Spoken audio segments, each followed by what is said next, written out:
Shout out po sa inyong lahat. Yan. Masarap daw ang pares ni Diwata. Yan, masarap daw ang pares ni Diwata, sabi ng mga marami. Sa kanyang mga sumusuporta kay Diwata, masarap daw yung pares. Pero marami din namang hati. Sa opinion yan sa pares ni Diwata. Maraming nagsasabing hindi masarap, pero sulit naman yung ano. Hindi naman kasarapan yung pares ni Diwata, pero sulit na sulit. Kasi 100 pesos, only rice, may sabaw, may soft drinks. Yan, kaya sulit ang bayad sa 100 pesos. Hanggang sa pag-uwi ay sulit na sulit at busog na busog. Pero marami rin nagsasabi na hindi masarap yung pares ni Diwata. Pero marami din naman nagsasabi na masarap yung pares ni Diwata. Alam nyo guys kung bakit na sumasarap yung pares. Yan. Kasi merong mga condiments. Na nilalagay. Pero mapapatunayan natin yan kung masarap yung pares. Kahit walang condiment. Mas maganda kung masarap ang pares kahit walang condiment. Di ba? Mas maganda yon. Kasi dapat kung talagang masarap ang kanilang mga pares, masarap yung pares na tinitinda, doon pa lang sa pagdalaga ng mga lamang loob ay malalaman na natin kung masarap nga yung pares. Malalaman natin yan sa pamamagitan ng tamang pagluluto, ng tamang paglalaga ng mga laman loob ng pares. Kasi yung mga condiments mga guys,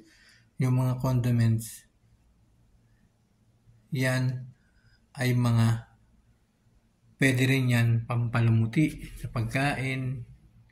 Siyempre meron yan bawang, sibuyas, di ba, paminta. At pwede rin yung condiments pampasarap siyempre. Kunyari, hindi natin nagustuhan yung isang pares. Hindi natin nagustuhan yung pares sa Diwata. Siyempre, lalagyan natin yan ng condiments. Katulad ng toyo, katulad ng patis, katulad ng suka, di ba? Upang sumarap. Yan ang gusto ng yan ang kadalasan na mga nakikita ng mga kumakain siyempre. Kasi pag bumili sila ng pares, tapos kapag titikman nila yan, malalasahan nila na hindi masarap. Diba? Walang lasa. Kaya naisip nila, lalagyan nila yan ng condiments. Kaya sumasarap yung mga pares.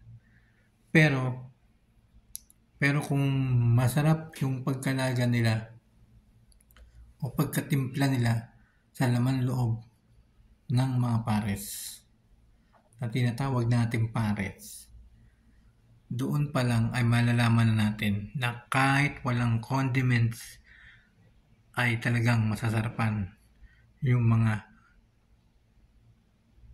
customer o mga dumadayo kay Diwata at sa lahat ng mga nagtitinda ng pares. Katulad ni Rosmar, katulad ni Hiwaga Pares.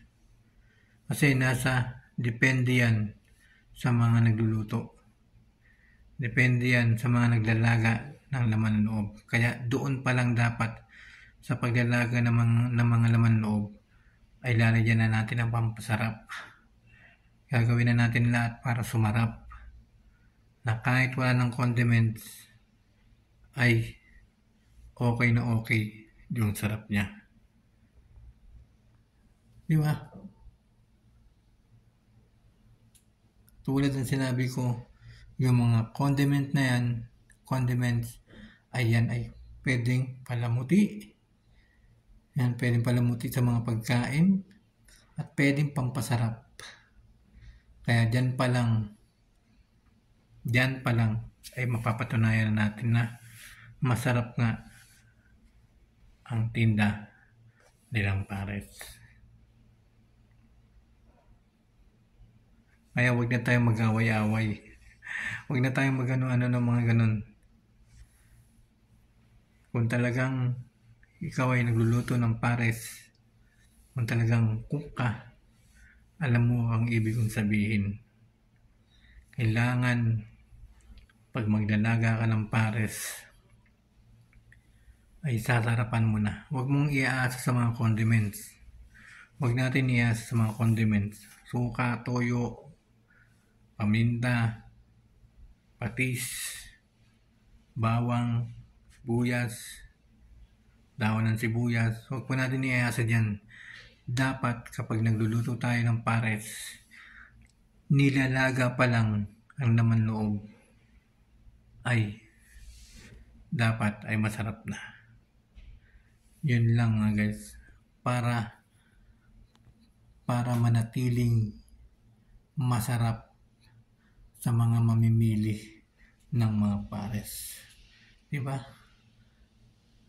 Eh mga nakikita ko, nababasa ko ngayon, napapanood ko ngayon, puro pares na lang.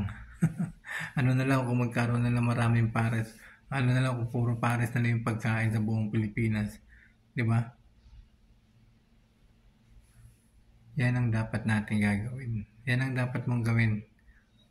Kailangan kapag magluluto ka ng pares, alam ko yung pares ay tinatawag na pares dyan.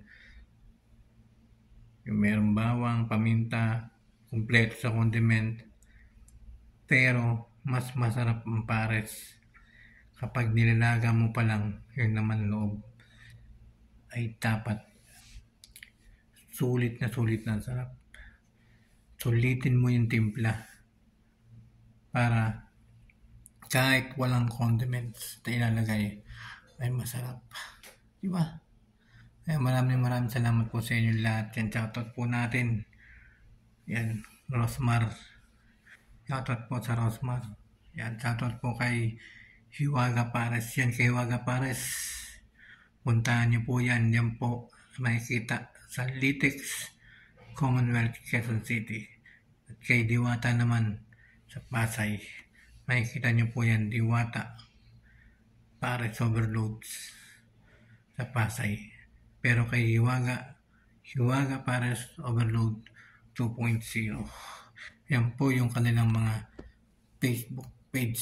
Maraming salamat po sa inyo lahat.